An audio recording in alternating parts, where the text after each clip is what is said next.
Meus caros amigos, meus caros irmãos em Cristo Jesus, senhoras e senhores de bem. Hoje é dia 29 de maio de 2022. Estamos experimentando em nosso país um período de grande expectativa.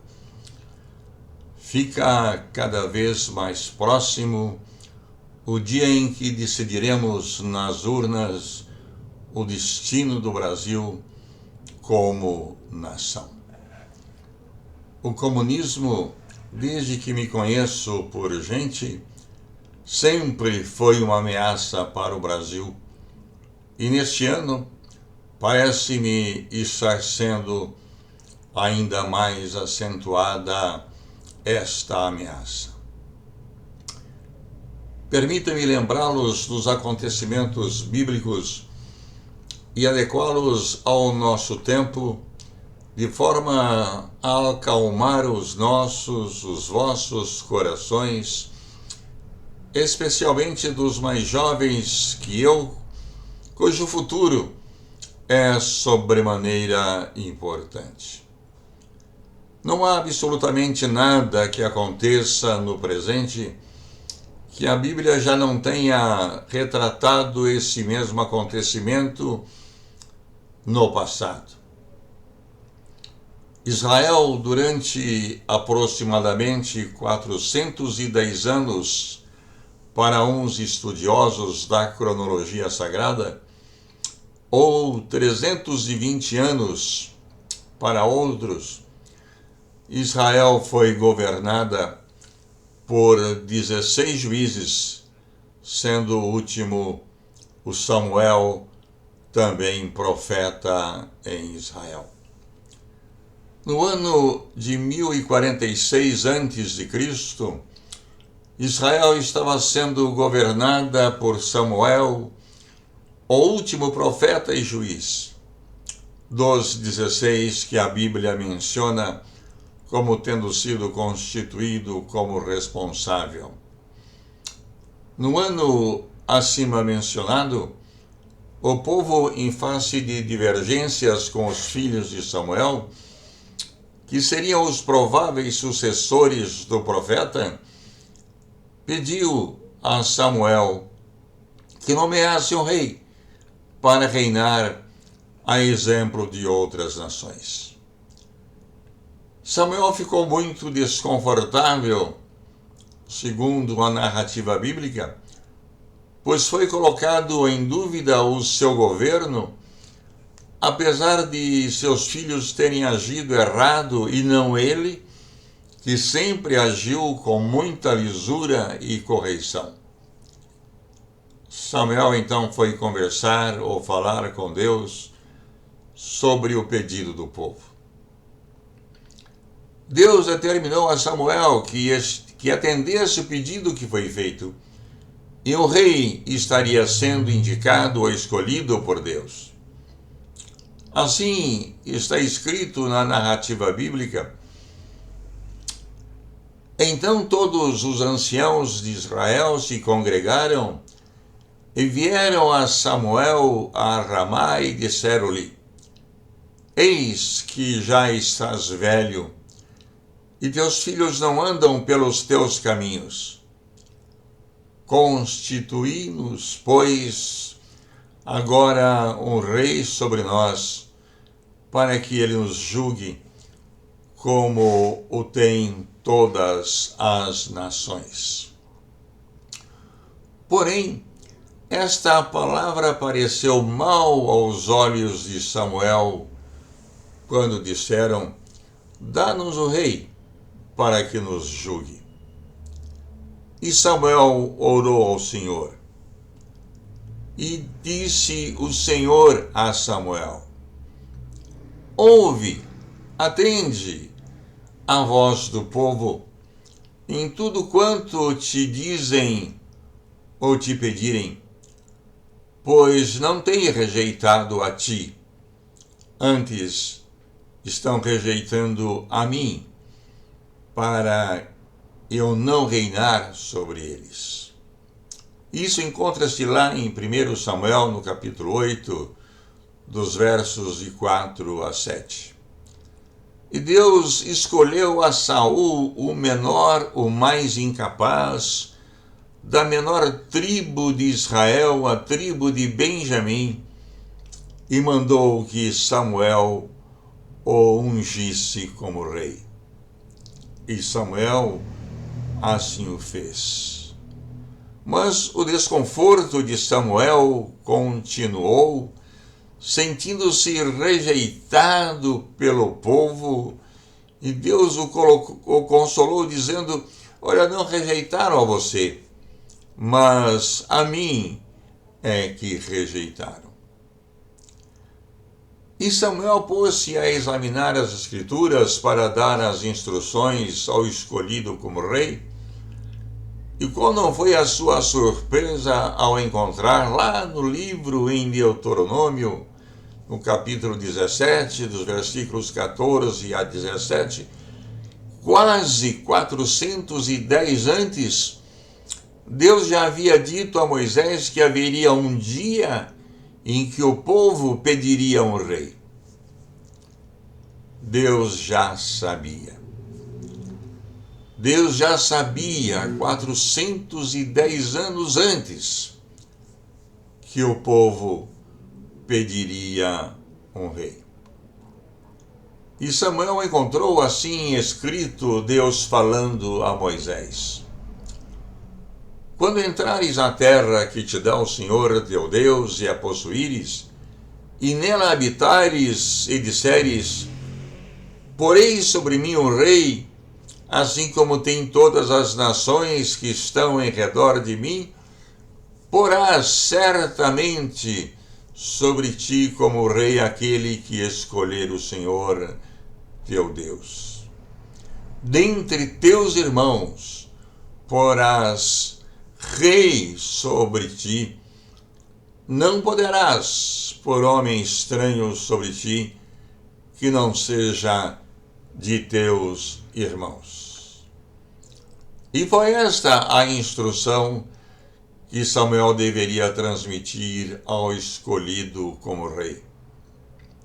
Porém, rei não multiplicará para si cavalos, nem fará voltar o povo ao Egito para multiplicar cavalos, pois o Senhor vos tem dito: nunca mais voltareis por este caminho. Eu quero repetir essa frase que tocou muito em meu coração. Nunca mais voltareis por este caminho. Tampouco para si multiplicará mulheres para que o seu coração se não desvie. Nem prata, nem ouro multiplicará muito para si. E ao ler esse texto, Samuel entendeu que Deus já sabia 410 anos antes que um dia aconteceria o que ele estava vivenciando. Sabendo disto, acredito que Samuel deve ter se sentido consolado, confortado, e a tristeza ficou de lado. Eu chamo a atenção de vocês, meus irmãos, para essas palavras. Nunca mais voltareis por este caminho. Todo cristão que está me ouvindo ou que está me assistindo sabe sim do que e a que eu estou me referindo. Creio que muitos cristãos e não cristãos estão se sentindo tristes e abalados com as últimas notícias, dando conta de que o candidato à presidência da República, avesso ao cristianismo, aquele que nós deixamos até de citar o nome porque já é conhecido mundialmente pelos seus feitos maus ao Brasil, A Datafolha lança essa semana uma informação de que ele está com 21 pontos à frente e que venceria as eleições no primeiro turno se elas fossem realizadas hoje. Repito, segundo a Datafolha divulgou essa semana. Nesse momento, vale a pena rememorar o que Deus nos diz. O meu povo foi destruído porque lhe faltou o conhecimento. Isso foi dito através de Oséias, capítulo 4, verso 6. E o mesmo profeta Oséias nos ensina. Então conheçamos e prossigamos em conhecer ao Senhor. A sua saída como a alva é certa, e ele a nós virá como a chuva, como chuva seródia ou serodia que rega a terra. Está lá no livro com seu nome, Oséias, capítulo 6, versículo 3. Tem um vídeo nas redes sociais em que o anterior coordenador da campanha desse candidato acima ventilado, e que já hoje foi despedido, sem saber que estava sendo gravada, ele fala aos seus colaboradores mais ou menos assim: as pesquisas continuarão sendo feitas apontando o candidato adversário como à frente até chegar a um patamar de 73% das intenções de voto. As urnas já estão resolvidas com o encarregado de fazer a apuração dos votos, e assim não será surpresa se os resultados das urnas coincidirem com as pesquisas dos votos que se farão até a eleição. Eu digo aos meus irmãos e amigos que não se preocupem e descansem os seus corações, pois Deus já sabe quem vai ser eleito para presidente. E eu volto a advertir os incautos com esta fala: nunca mais voltareis por este caminho. Nunca mais voltareis por este caminho.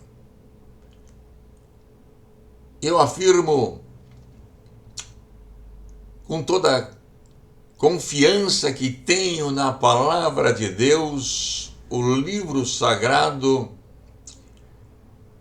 que, segundo um de seus colaboradores afirmam em um vídeo que está aí na internet, e eu abro aspas para dizer isto: os desgraçados metem a cabeça nesse livro e ninguém consegue mudar as suas ideias, e joga a Bíblia sobre a mesa. Fecho aspas. Pois afirmo, meus irmãos, que nada pode acontecer. Afirmo que pode acontecer de tudo, mas nada que não seja do conhecimento de Deus e que fuja ao seu controle. E eu volto a lembrá-los: nunca mais voltareis por este caminho. Nunca mais voltareis por este caminho.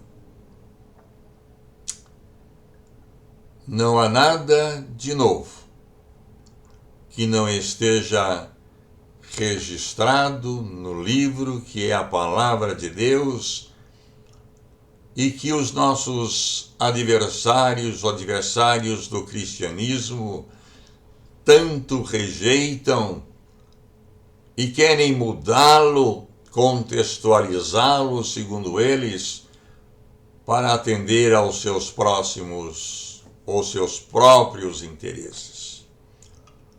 Mas eu digo-vos que quanto mais baterem nos cristãos, mais interesse terão os não cristãos em examinarem esse livro que é a palavra de Deus. Pensem nisso. Pensem nisso. Eu deixo com vocês as palavras ditas por Deus a Israel e que bem pode ser aplicada para cada um de nós nesse momento que estamos vivendo. Não temas, não temas, porque eu sou contigo. Não temas, porque eu, o Deus Todo-Poderoso, o Deus de Israel, sou contigo. Não te assombres, porque eu sou teu Deus. Não te assombres, porque eu sou teu Deus. Eu te fortaleço e te ajudo e te sustento com a destra da minha justiça. Eis que envergonhados e confundidos serão todos os que se indignaram contra ti. Tornar-se-ão em nada, e os que contenderem contigo perecerão. Guardem bem isto. Eis que envergonhados e confundidos serão todos os que se indignaram contra ti. Tornar-se-ão em nada, e os que contenderem contigo perecerão. Isso vocês lerão lá em Isaías 45, do versículo 10 e 11. Terminando, como sempre acontece, eu lembro-me que Jesus, ainda assim, orou há 2000 anos atrás por mim e por você que vier a crer nele. E não rogo, Pai, somente por esses, mas também por aqueles que pela tua palavra hão de crer em mim. Esta oração foi registrada por João, capítulo 17, versículo 20. Termino dizendo a vocês: o Senhor te abençoe e te guarde. O Senhor faça resplandecer o seu rosto sobre ti e tenha misericórdia de ti. O Senhor sobre ti levante o seu rosto e te dê a paz. Deus te abençoe e até uma próxima oportunidade, querendo o nosso Deus.